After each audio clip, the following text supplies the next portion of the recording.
150 school-appropriate words to describe the complex individual that is Sergey Dunbar.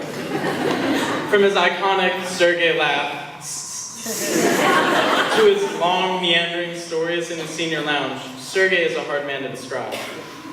One word stood out in my mind: Rolex. In addition to a luxury watch, Sergey and I made this word ubiquitous in our grade to mean anything and everything. From a nice or expensive item to just walking around, Sergey and I would refer to all of our actions or possessions as Rolexing or such a Rolex.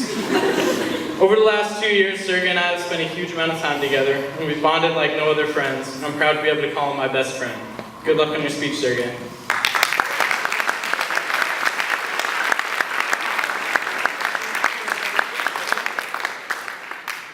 Thank you, man.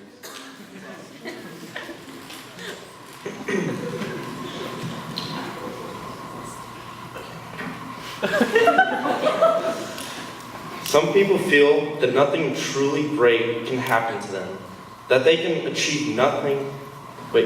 never achieve great things. However, this is simply not true. It is my belief that all individuals were put on this earth by God to achieve great things. If they can only let go of their fears and find inspiration in things that others take for granted. Finding inspiration can be as simple as watching your favorite basketball star and working hard to be the best that you can be, which doesn't mean playing in the NBA, but seeing yourself in the future saying, yes, I did my best and I'm happy with my achievements. I have 2 stories I would like to share to everyone that has to do with achievements and that has impacted me recently. So everyone knows Colonel Sanders, the founder of KFC.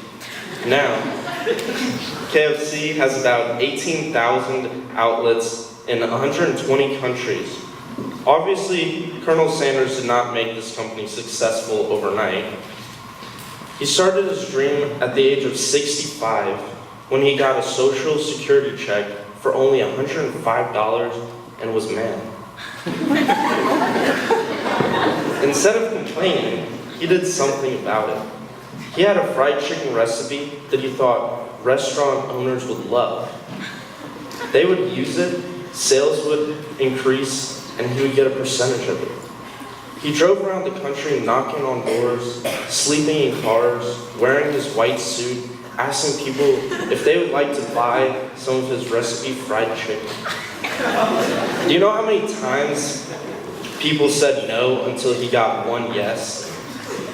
1,009 times. He went door to door for so many days asking people if they would give him a chance and at least try his fried chicken recipe, and finally got a yes. I just keep asking myself, where did he keep getting the chicken to supply a freshly batch every couple of hours? It was a very long and tedious process, but Colonel Sanders wanted to achieve his dream and was so determined to achieve it. Remember, Colonel Sanders was 65 years old when he began doing this, which is impressive because I'd probably be lazy and retired from my superhero days. The key to success is to keep on moving and not letting anything get in the way. And if there is something in the way, go around it. Story number 2 goes like this. One day in 1930, Ruth Wakefield had a problem. She was out of baker's chocolate for her scrumptious butter drop dough cookies. Surely her guests would be upset, so she had to quickly come up with a chocolate substitute and broke up a bar of Nestle's semi-sweet chocolate into tiny chunks and mixed them into the batter. Ruth assumed the chocolate would melt and spread into the dough as it baked, and created chocolate-flavored cookie. That, of course, didn't happen. When Ruth took the cookies out of the oven, she noticed that the chocolate chunks only melted slightly, holding their shape and forming a creamy texture.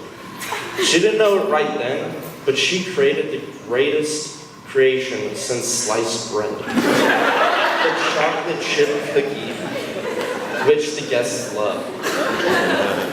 Why did I tell you these two specific stories? Because Colonel Sanders and Ruth Wakefield achieved something great. One with hard work, and the other with a clever mind and the will to never give up. Even though Ruth didn't have the right ingredients, she was able to create the most popular cookie in the world. The story is very inspiring because it is an accidental creation and we should all keep our eyes open for any opportunities like that. Colonel Sanders was able to continue going door to door without giving up even after the 1,000th rejection.